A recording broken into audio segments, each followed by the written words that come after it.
Okay, so today we're going to be looking at contrast, and this is in my Upcycle Art Journal. This is my contrast page, and I have made a little pocket here out of an old envelope.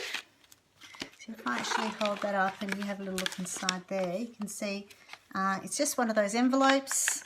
I stuck the side that had the little clear window down, and I cut out letters with lots of graphic black and white writing on it to make contrast. And at the top here I found a picture that is looking at black and white again, and they're contrasting. This one is a silhouette of a white head on a black background with little white silhouettes here, and this one is the opposite. So inside my little pocket, my contrast pocket, I have made some cards, some contrast cards. I'll just go through them with you. So contrast refers to things that are opposite to each other. So in this case we have black and white, okay, and I kind of cut out a little bit of extra on each side to make it flip across, a little bit yin and yangy, and I've just written black and white on there. This one is colour and monochrome, okay, the opposite.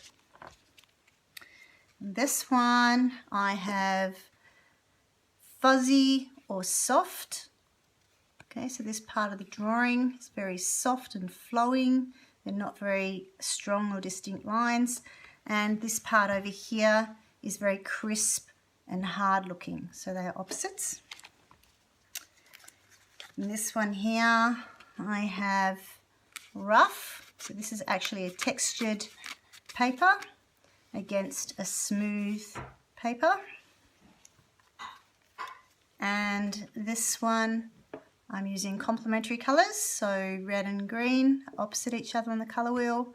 I also have light and dark green, patterned and plain, and geometric shape and an organic shape.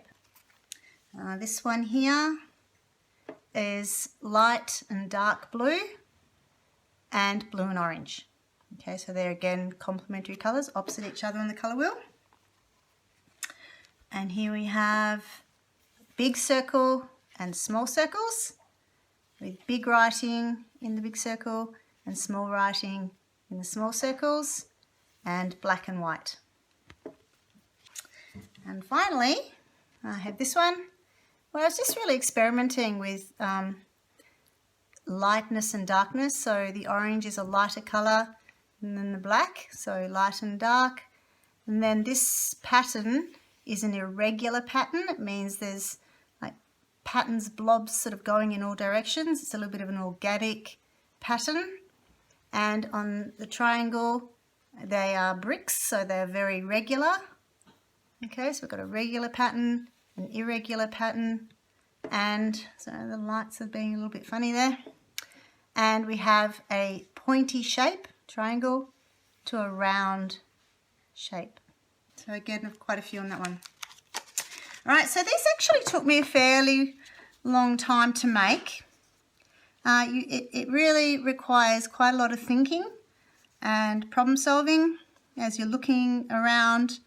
And obviously, like these ones, you can actually make it yourself by cutting out shapes and patterns. This one also has positive and negative in it. So what happened here is I actually had the orange and I cut out all of those shapes from the orange shape, and then I flipped it over so it creates this positive and negative pattern. We're actually going to do a bit of that next week. They live in there, my little pocket.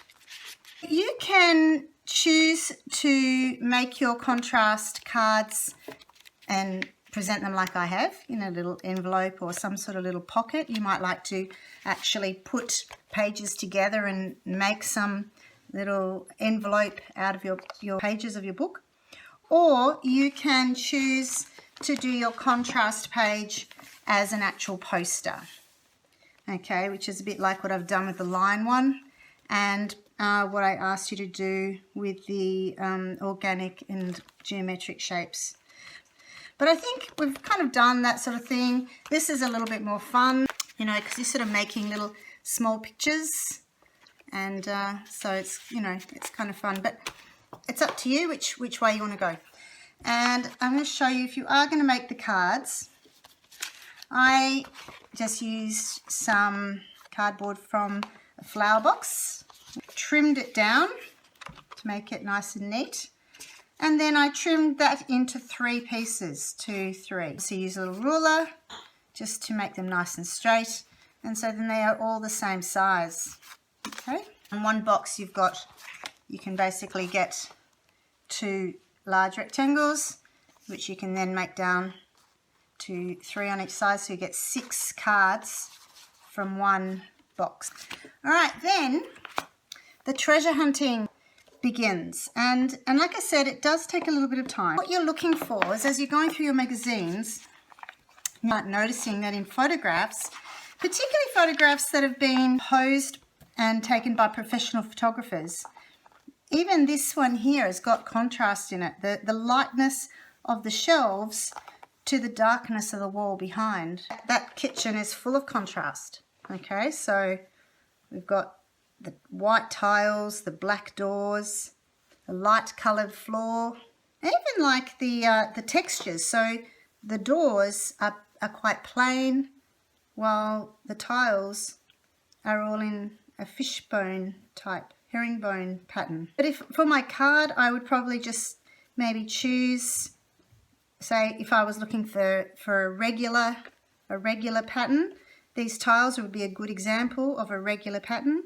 So I'd cut that bit there out, and then I'd go looking for something that had an irregular pattern to be the contrast. So you sit here and just go through, and whenever you find something, you cut it out. And you may not use everything that you cut out. You know, you need to do a little bit of treasure hunting to really get good material. So that's the idea, is to go through, cut out, make a little pile, and then you start arranging them, okay? And really just work on completing one at a time. It really made a nice little piece to go in your book, okay? A little contrast sample.